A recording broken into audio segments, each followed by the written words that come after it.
What is going on, guys? Welcome back to the channel and welcome to a new video. The following video that comes after this short introduction is an audio upload, and at around the 40-minute mark the audio went to shit. I don't know what happened, but I do indeed hope that regardless of the shift in audio that you'll sit through it and absorb the knowledge, because there is a lot of important information in this video and I think it can really help you on your journey. So let's get right into it.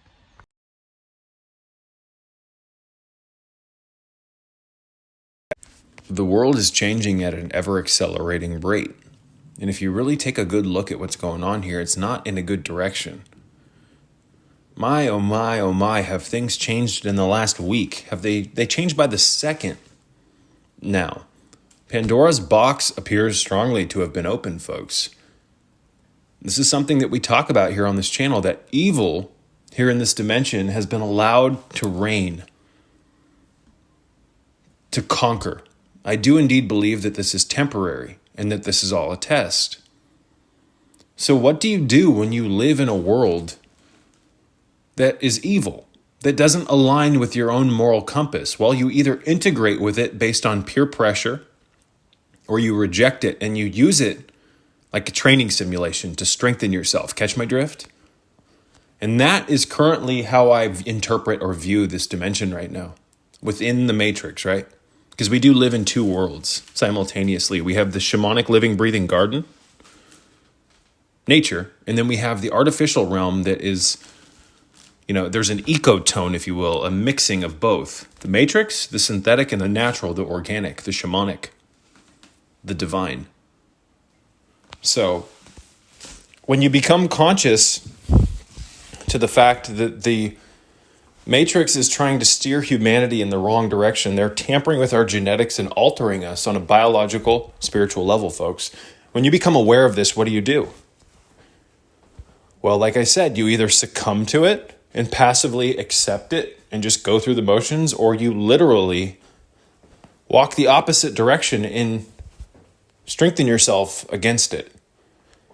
It's like a training simulation, right? So this is all a test to see how you're going to interact with this satanic kingdom, if you will. I mean, every single religious document worth its weight in salt of antiquity, the Bible, whatever, warned you that the material realm is fucking evil. The Gnostics did, you name it. And that you're supposed to be in this world, but not of it. What does that mean? Well, you're existing in this realm, but you don't integrate with it. You become a weapon system against it. And that's how you trod the fine line. That's how you walk through the hidden gate, right? Because the masses are going to take the wide road. They're not going to take the narrow road. In fact, they're probably never going to become aware, that there is a hidden passage out of all this nonsense. Right? And I'm not talking about some hidden passage to escape this realm and go to some other dimension. No. I'm talking about lighting the torch of Heraclitus, igniting the rod of Asclepius, stimulating the kundalini that is your rod and scepter, so that you can be strengthened against the entropy of this fake world and be indestructible against the evil forces that currently run the show. You see, the people, the creatures, the entities, the archons, etc. that run the show here, they're parasites. And what do parasites do? Well, they not only feed on their host, but they do everything they can to remain unnoticed by the host. Because if the host inhabiting the parasites realizes that there's a bunch of creatures inside of them, well, it threatens the continuity of the parasite, right? Because you might start taking the wormwood. I'm speaking in metaphor here. You might start kicking these creatures out of your system. So what do the hidden hand, or what does, again, I just woke up, forgive me. What does the hidden hand in charge do? The hand behind the scenes. And they're not really even behind the scenes if you can pay attention and if you have eyes to see and a heart to feel. Well, they They hide behind all of these fronts. They create all this fragmentation, this division. It's called controlled chaos. And then through chaos, the herd is easily managed, right? And our vitality gets bled. Our spiritual will gets drained. And before you know it, we're just these purely physical blobs navigating through the underworld like lost satellites, just drifting along, right? To lightly quote Tool's reflection. Lost satellites drifting. What do you think that song's about, guys? Pay attention. It's about how we're lost without Kundalini. A lot of people still haven't figured it out, that Tool's music is about igniting Kundalini. It's about gnosis. And that's really the true path out of this nonsense. It's gnosis. Divine intervention. Right? We have Christ within us.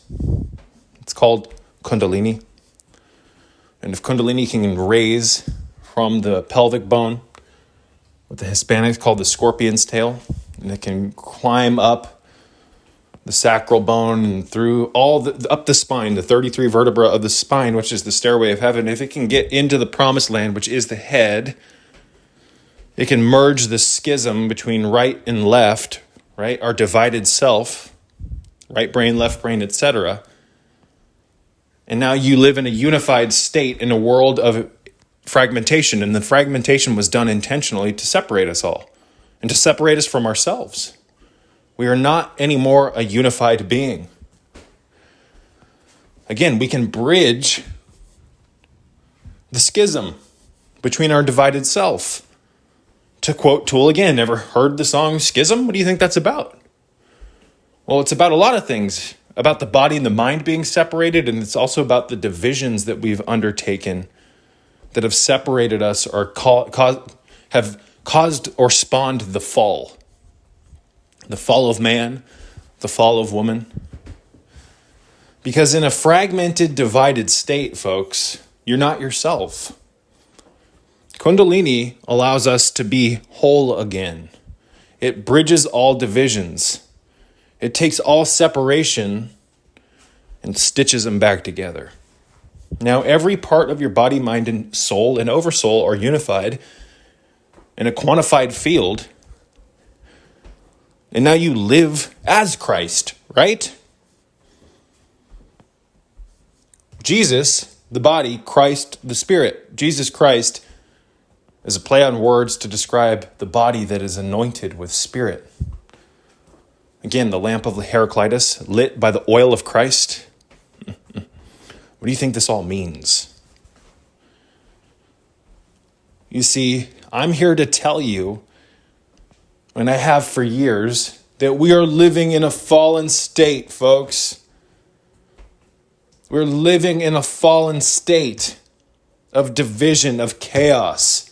And a large portion of why this has happened is because of our own fragmentation.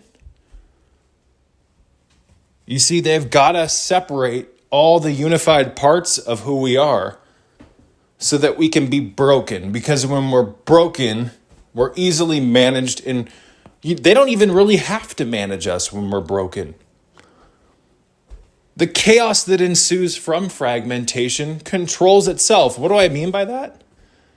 You, as a divided entity, don't even need a master, a slave master now, because you've been broken yourself. And in a broken state, you don't need, again, some slave master over you like a Skeksis or a buzzard preying on you and sucking your bones dry. No, you can be left alone here in the kingdom, here in the matrix, excuse me. And it's been made so difficult to even sense the narrow path out of all this, that they know they've created a self-maintaining system, and they can sit back and relax. I'm talking about the archons that run the show, that work through a certain... Again, I just got a strike on this channel, so I have to be careful. There's certain bloodlines that run the show here, folks. Families, royal families, if you want to call them royal. I call them unroyal families. And they've merged with the archons. And the archons are vampirizing humanity. And this has been going on for a very long time. You guys, you see, just because you're not aware of that, or just because in your bastardized conditioned state you cannot sense that or see that or feel it, doesn't mean it's not happening, right? What are you talking about, Sacred Serpent? If I can't see something with my eyes, I'm not going to believe it, right? You ever heard of an infrared camera? You know what you can do with an infrared camera? You can now see into a completely different dimension that your bastardized conditioned eyes that have been warped through habituation and repetition with all the programming, you can now see into a totally different dimension with infrared. Remember Predator? The reptilian Yautja who hunted humans? Remember? How did the Predator interpret reality? It was through infrared. Your eyes can no longer interact with the infrared spectrum.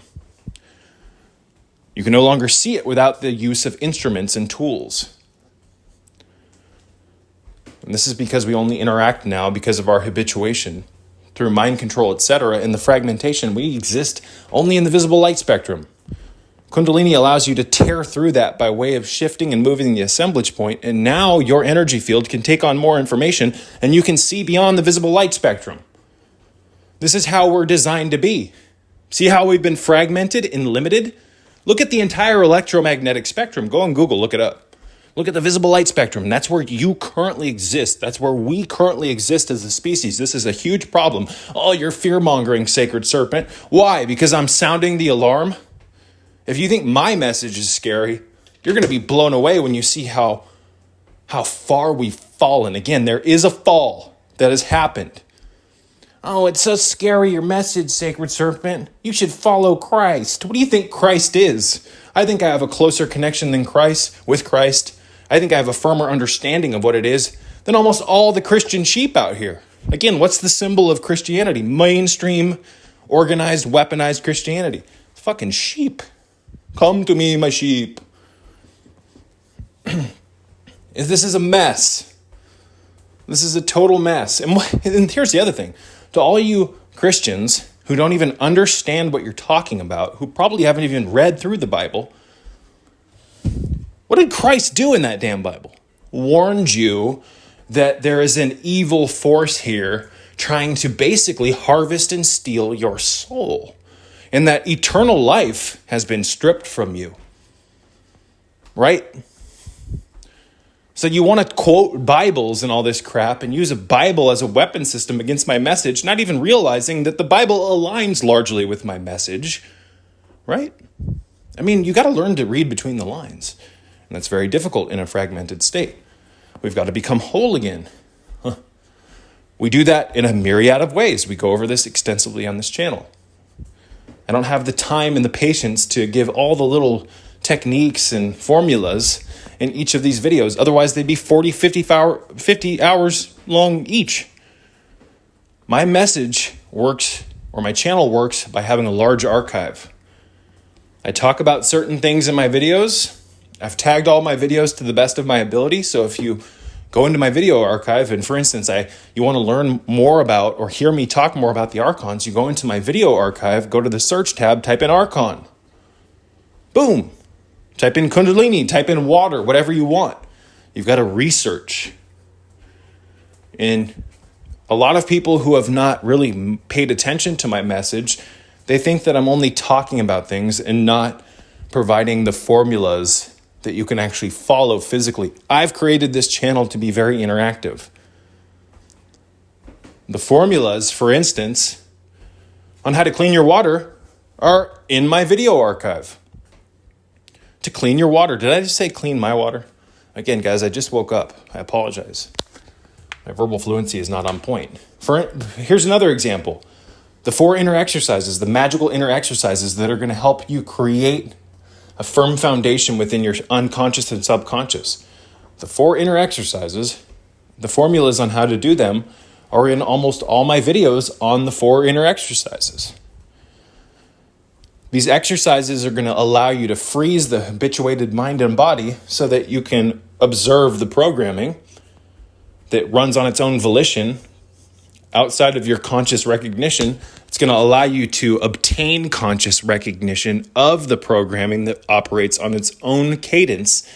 And in you being able to locate these foreign installations, you can selectively disassemble them and rebuild yourself. See what I'm saying?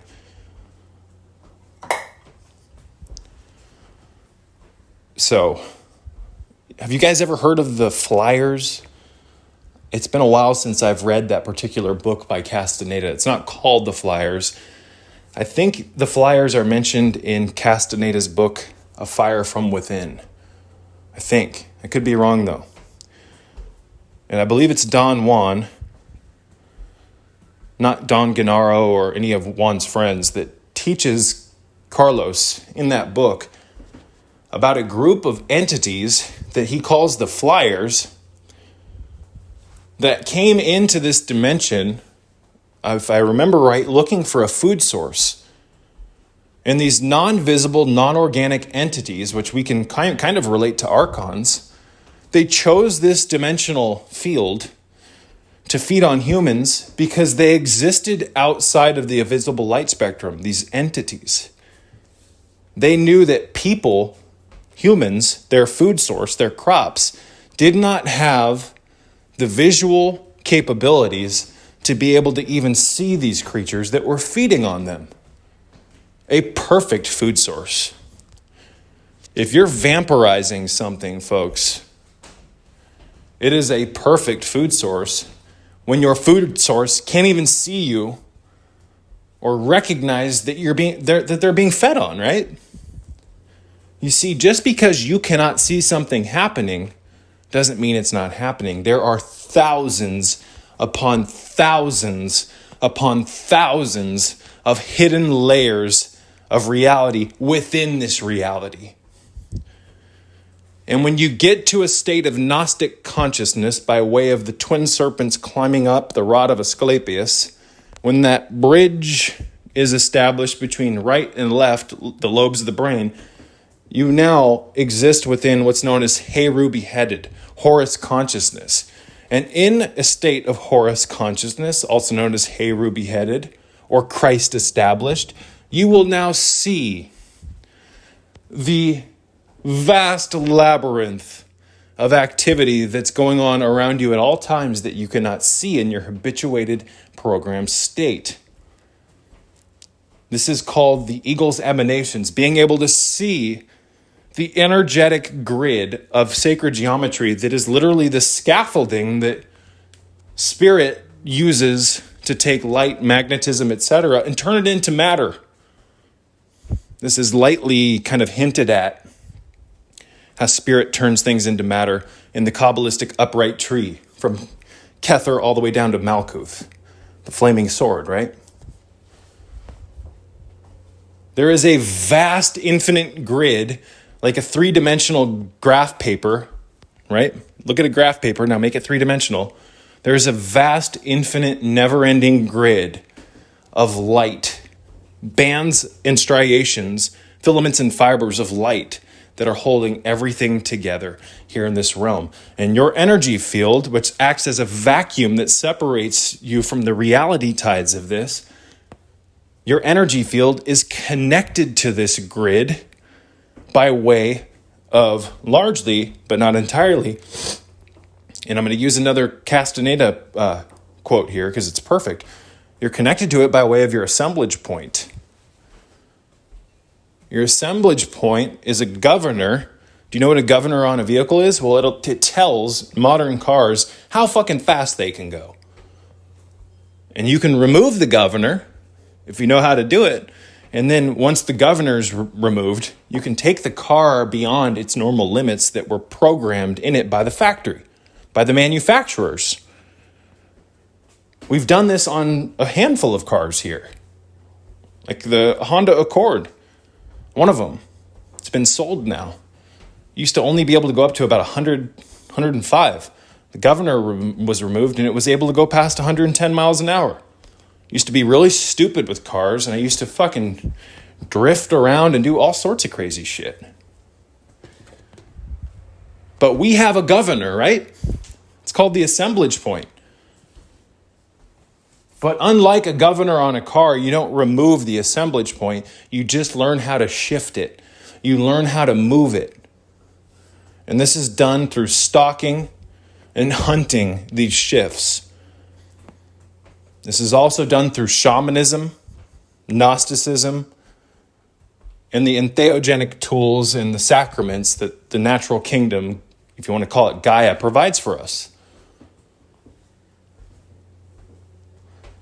So,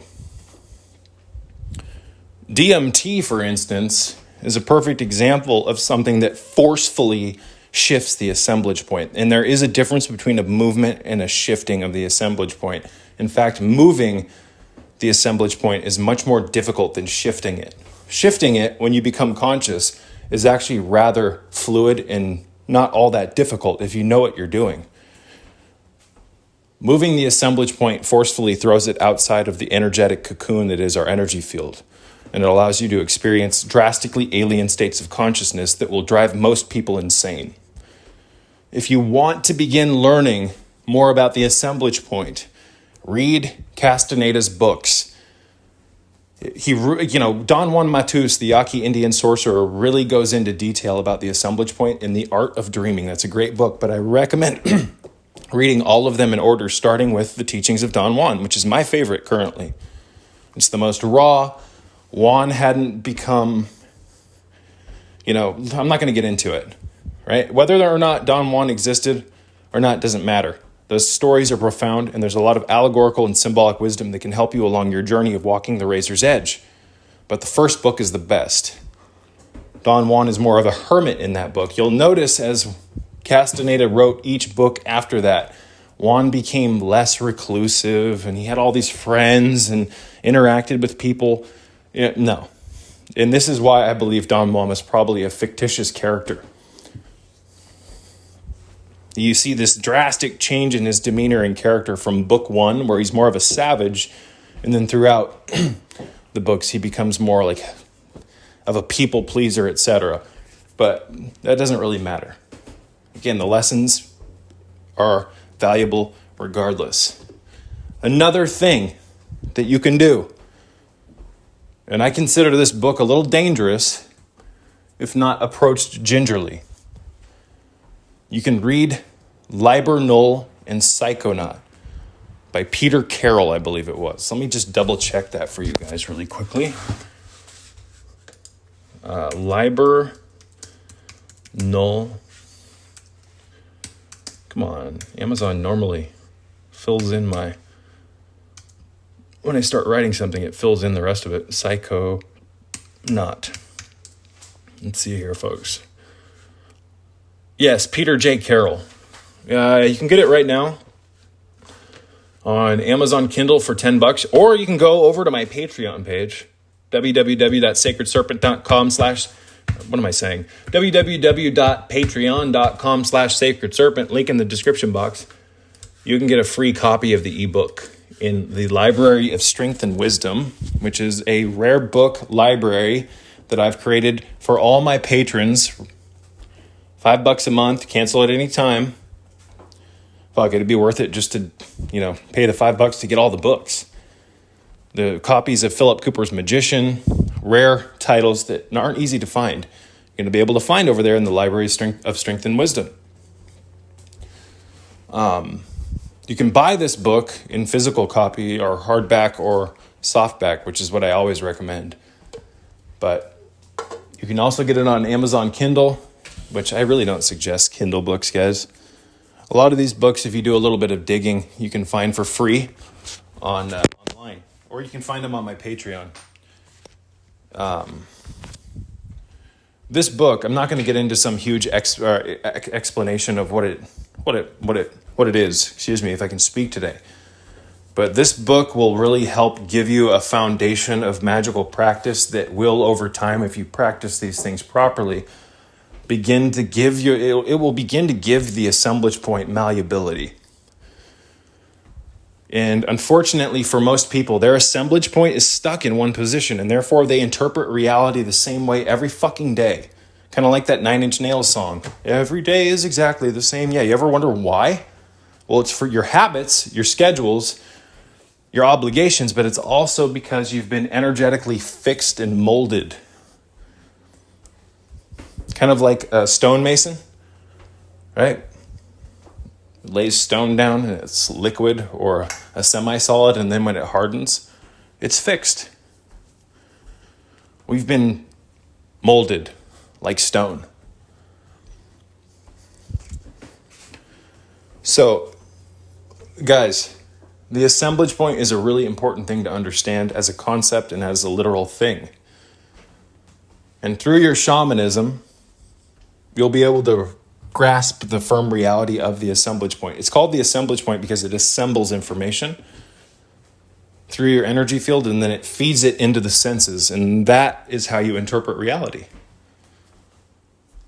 You see, we're just existing in this giant ocean of energy, and it's through the assemblage point, which is part of our energy field. This energy gets filtered through the assemblage point and turned into manageable units of information that we can then understand. It's what allows us to see things as solid, for instance, even though everything in the material realm is immaterial. It's moving at different vibratory rates. Atoms, quarks, molecules, you name it. But because of our habituation by way of our assemblage point being put in one position and it gets fixed, right? Everything appears solid to you. In shamanic states of consciousness, you'll be able to see beyond the obvious, and you'll be able to see that everything is alive and moving.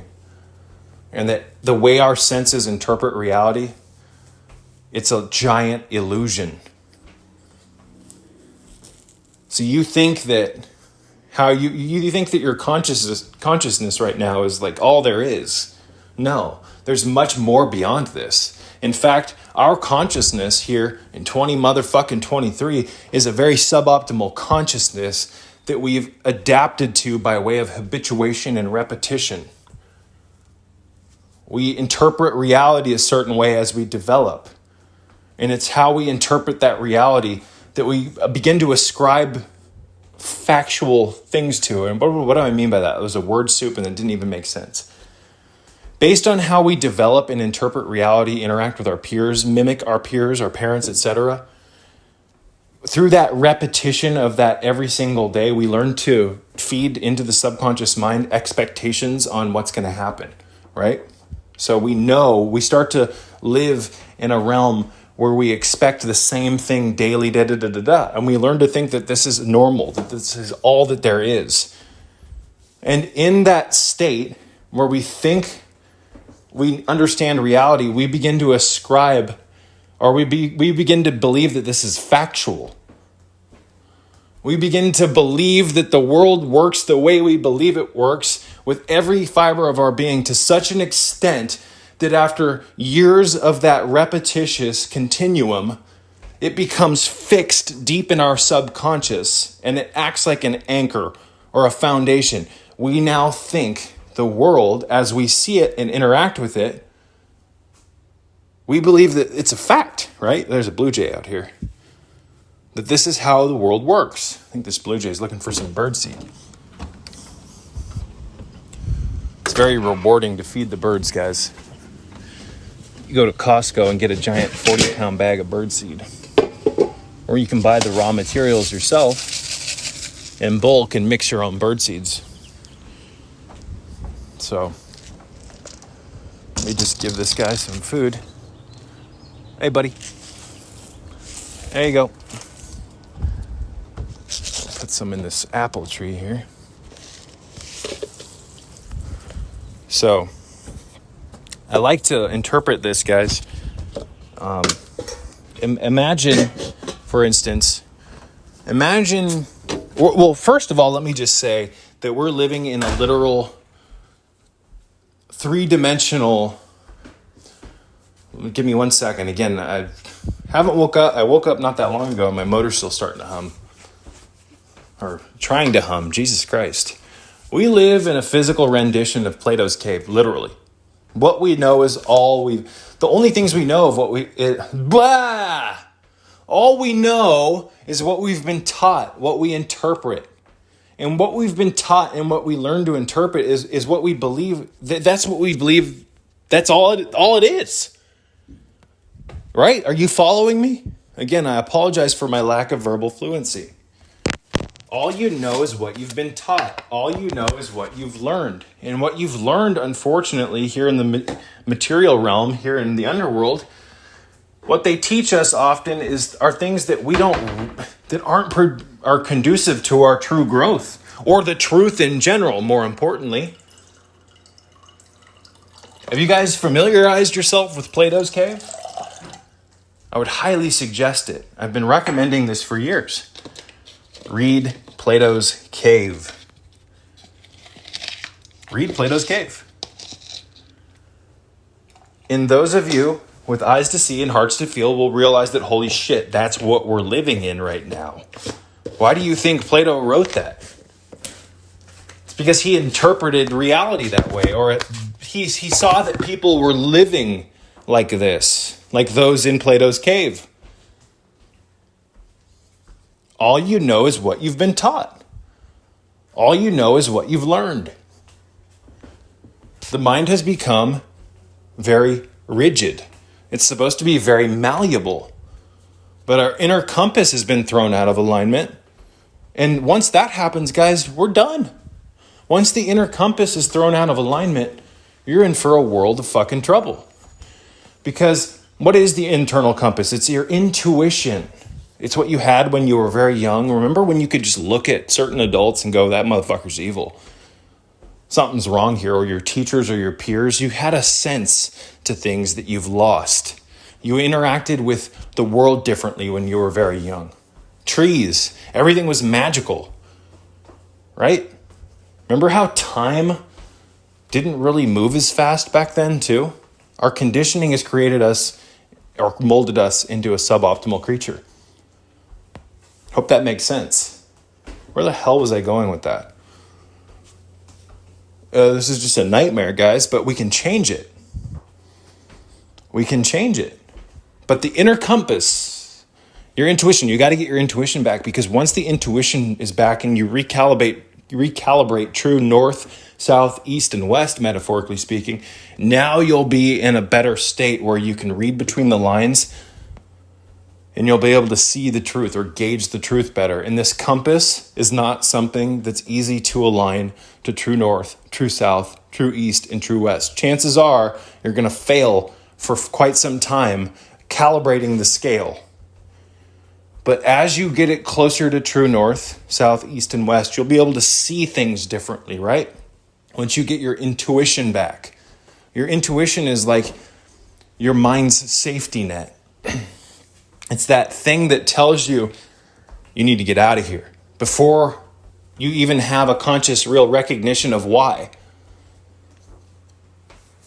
Your intuition can save your life. You've got to be tuned into it. It's what allows you to become a human lie detector also. And that's something that you firmly need here in this dimension. Trust me. You know, I was thinking back to a friend just now when I talked about the intuition. I was thinking back to a handful of situations that happened in high school with a friend of mine. And, you know, I remember this friend and I were at this party. This happened multiple times. And it's not really a prime, mature example of the intuition, but it is kind of on point, so I'm just going to share it. We would party often. We'd get a keg of beer, and we'd find a place out in the middle of nowhere, right? In the open space or an open parking lot. We'd set the keg up, have a bunch of people out, charge them $5 for a cup. That's just what we did when we were young and dumb. And there was a handful of situations where this friend and I, who are really dialed in similarly, mentally, we'd be just at the party. Everything would be going fine, right? Everybody's hooting and hollering, having fun. And we'd be next to each other and lock eyes and go, we got to get out of here now. Cops are coming. So instead of making a frantic, chaotic moment where everyone's going to be running around, and maybe we should have, so other people wouldn't get in trouble, we'd get in the car and we'd bounce. And lo and behold, we'd often see the cops driving up as we were leaving. And we'd always make it out of there by the skin of our tails. But it's that intuition, guys, That same intuition, and I know it's not a perfect prime example of the intuition, escaping to not get in trouble by the police, but it saved us. There's so many situations where, for instance, I had a hunch while I was cycling and I was in the bike lane, and I'd have a hunch to really quickly move my bicycle. There was a time on Pleasant Hill Road where I almost got hit by a fucking giant truck. If I wouldn't have moved, if I wouldn't have been able to hear my intuition, that inner voice, I would be fucking flat on the pavement. So we can clean our intuition up in a handful of ways, or we can reestablish it, guys. The 4 inner exercises are why it exists, or why they exist. Over time, through your effort, you'll be able to unlock layers of your mind that you currently have no clue even exist. And in unlocking those, you'll be able to gauge or grasp a larger bandwidth of your own mind and its activity. You'll be able to reestablish your intuition. And if you do the inner temple properly, guys, you'll have a valid tool to begin communicating with your unconscious and subconscious mind. And the subconscious is really the key to the intuition. On top of that, with a thoughtlessness, or with the full body relaxation exercise and the motionlessness exercise, you will begin to temporarily freeze and halt the normal cadence of your habituation. You see, our body is constantly agitated and moving. Whether you're aware of it or not, there's so much cellular activity and all this shit going on. The motionlessness exercise, you sit down and you don't move. Try it. Don't move a muscle. Don't move at all. Watch what happens. You're going to become agitated and you're going to become very irritated. Chances are your skin's going to become hot, and you're also, a very common symptom is extreme itching. The body is the clay of the mind, and the mind has become completely programmed.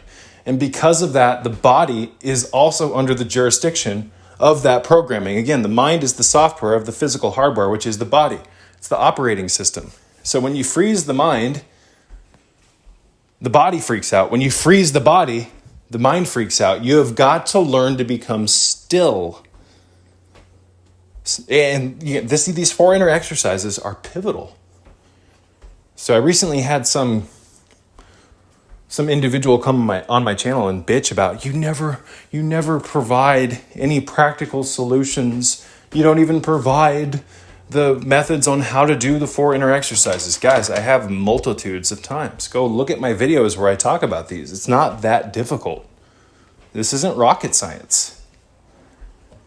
The same individual was bitching about a video I did on water. You don't provide the practical solutions on how to clean water. Guys, you get a filter. You get a distiller, right? It can't get much easier than that. It cannot get much easier than that. Fucking telemarketing bullshit.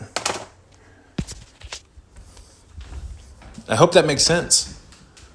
The 4 inner exercises are going to allow you to unlock layers of your mind that you currently don't have connectivity to. And by way of connecting to them, your mind will grow and grow and grow. And then your success in doing the exercises will bleed into your daily life. You will experience profound relaxation. Your intuition, guys, is going to come back. Your intuition is going to come back. I got to turn the sink on just for a second. And I spilled water all over myself. So, guys, I really hope that those of you who have made it this far in this video will start really interacting with the lessons taught on this channel. Not just listening to these videos. Listening only gets you so far. The real point of these videos is to hopefully inspire you to take action. Taking action. I apologize for the obnoxious sound. Taking action, guys. Cleaning up the intuition. You need to clean your mind up. Once your mind gets cleaned up, then you're really going to get your intuition back. And we can clean the mind up not just with meditations and thoughtlessness and stillness, etc., but with diet. Diet largely influences the clarity or lack thereof of the mind. So, you have anxiety problems, you have an overactive mind, you have depression problems, constant worry, etc. Guys, there's a good chance your diet is causing these things. You know, I'm working with a client right now who I've helped her completely change her intake. This particular individual, and I'm not going to name any names, was eating a massive amount of like salads with all these nuts, was eating the Jenny Craig stuff and is it Jenny Craig? Weight Watchers, the little, the little frozen foods that you can buy at Target or the supermarket that you just put into the microwave and you cook, or you put them in the oven. Eating a lot of processed foods. And this individual who I am very close to thought that she was doing the best thing. And I totally understand it. I totally understand. We've been lied to for so long that people don't know which direction is which. But I helped her systematically remove 90% of her carbohydrate intake. She does not eat any processed carbohydrates anymore. Anything out of a box, you name it, unless it's like eggs, right? They come in a big box. I get these 60-count boxes of eggs. Long story short, the only carbs now that she's eating are carbs from fruits, and she's very rarely eating even fruits. She's mostly ketogenic right now. 20 grams of carbs or less. The only carbs are coming from vegetation. Things like cabbage, things like Brussels sprouts. And those are even starting to cause her issues. But by eliminating, long story short, by eliminating the processed carbohydrates completely. No, I need a cheat day, none of that shit. Lost a ton of weight and feels much better. Her mind feels cleaner. She feels like she's gotten a new life, right? It's amazing what happens when you let go of the crap and you stop spiking your blood sugar with simple carbohydrates. The carbohydrates that you do eat, you want complex carbohydrates. So, to be honest, guys, the only carbohydrates I eat anymore are from fruit. Occasionally from beans, and occasionally from lentils. Yesterday I had some beans, and it was the first time in like 2 or 3 months. I occasionally will eat beans after a long barefoot run if I don't want to make some huge production or if I don't have a bunch of meat to cook. And they don't digest well, guys. They're full of phytic acid. If you're going to eat legumes and beans, things like that, take it with a digestive enzyme so you can actually break the complex proteins down. But this individual feels and has told me that she has a completely new life just by getting rid of the garbage stuff that's advertised to us as being good and what we need. It is not. This individual now eats a lot of fatty cuts of meat, fatty fish, raw egg smoothies that I make, or I taught her how to make. Excuse me. And this particular individual, in the carbohydrates, she'll have an occasional piece of fruit, pineapple, oranges, not much though. Where was I going with that? Excuse me, you guys.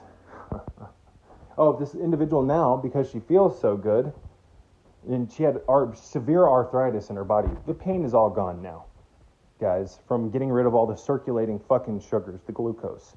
The pain's all gone now. She has a new life. She no longer limps. She's now walking long distances and going hiking. This is all in a matter of about a month and a half. Completely changed her life. But now she is systematically, now that she's reached a baseline, a solid foundation with her health, she's getting off the fucking medications. The high blood pressure meds. You name it. The water pill. I mean, so I don't need to hear any excuses. You see, a lot of people just want to complain and feel like a victim. Oh, my arthritis or this, that, and the other. Guys, there's a good chance if you clean your diet up properly, a lot of those pains and aches are going to go away. You're going to have a new lease on life. See what I'm saying? So we kind of got off onto a tangent about carbohydrates, but processed refined carbohydrates are your worst enemy when it comes to your health, guys, because of how they spike your blood sugar. You're going to get chronic insulinemia. You're going to spike your blood sugar constantly. You want to have stable blood sugar. So if you are, for some weird reason, if you are going to be eating processed garbage, refined fucking carbohydrates, you better be intermittent fasting for about 16 to 23 hours before you do eat them, so that you can have a period of autophagy, and so that you can have a period where your blood sugar stays stable. Because true mental clarity and true healing comes from having stable blood sugar. And when you do spike your blood sugar, you do it intelligently with intelligent refeeds after fasting. I've been intermittent fasting for years. I do not eat when the sun's up. My blood sugar stays stable throughout the day. And while I'm fasted, I take a broad spectrum of powerful nutraceuticals like ginseng. There are occasions, like before I go on a run, where I'll take a mixture, for instance, of spirulina, which I take 2 tablespoons. There's like 6 grams of carbohydrates in that, I believe, in 2 tablespoons. So it kind of spikes my blood sugar, but it feeds my cells oxygen, and it's a liquid food. But for the most part, guys, most of the time, I'm just having water, some coffee, some ginseng tea, some Shazam.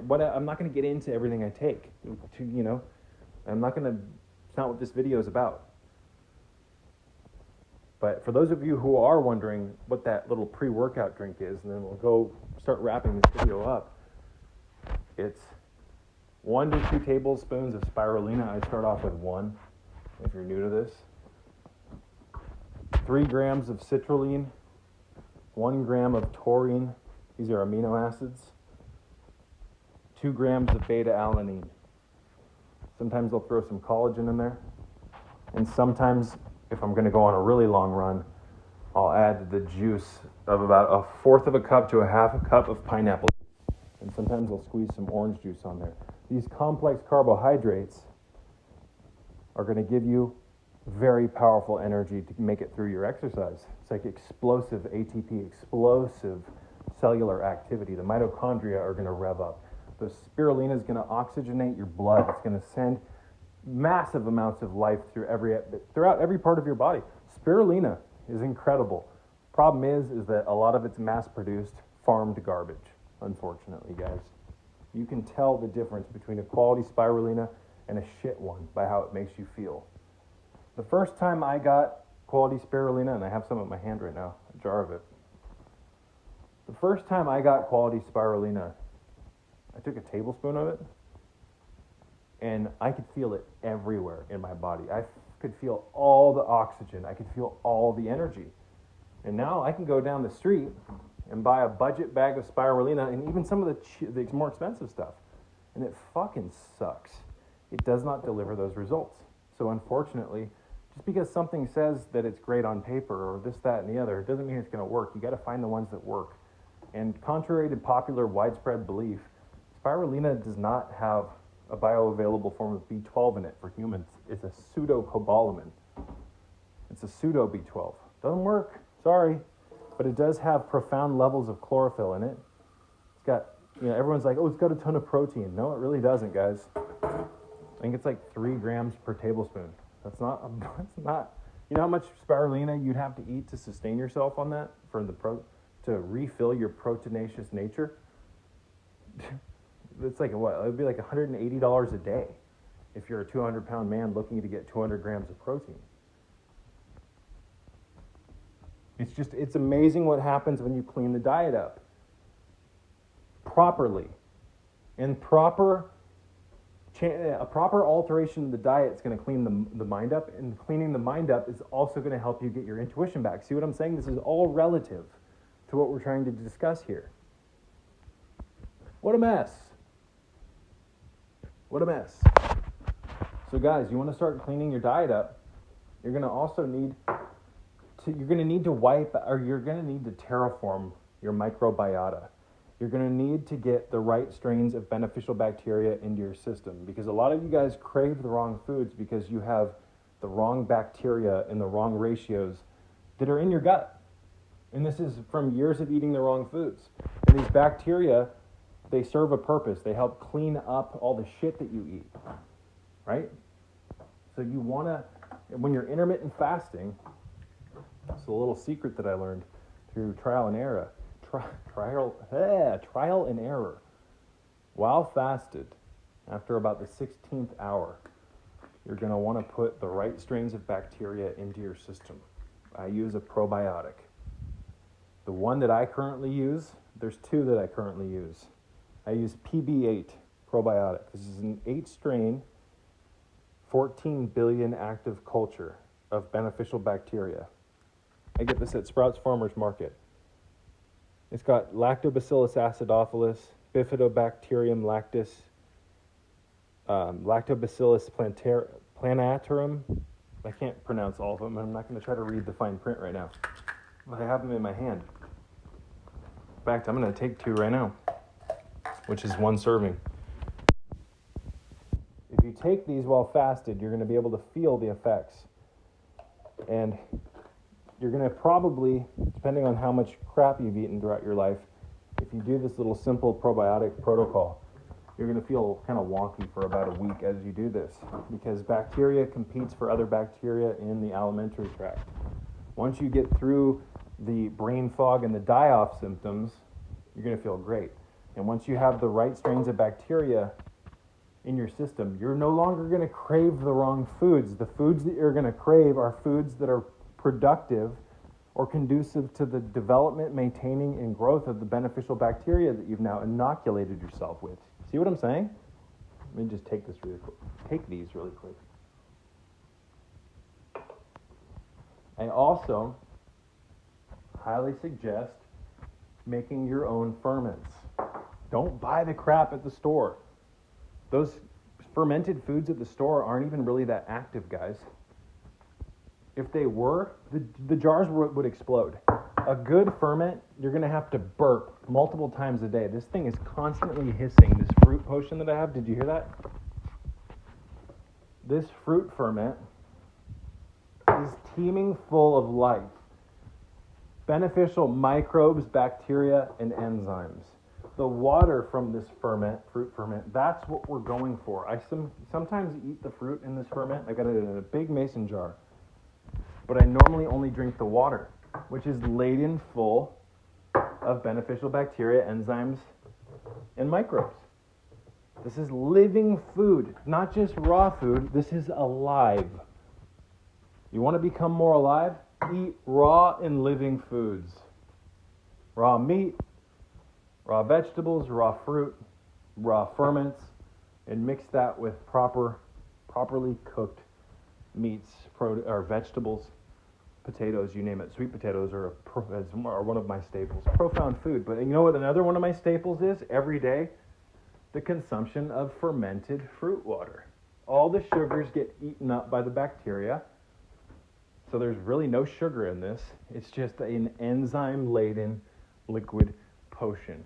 If you go over to my Patreon page, I have this month produced 2 courses. I think it's like an hour long, both videos combined. It might be a little less. I have 2 video courses showing you exactly how to make these fruit ferments. I also did a recipe video, it was a written post yesterday on how to make beef carpaccio. How to start eating raw beef. Absolutely delicious. You're not even going to fucking think it's raw. It tastes so good, this carpaccio, made with filet mignon.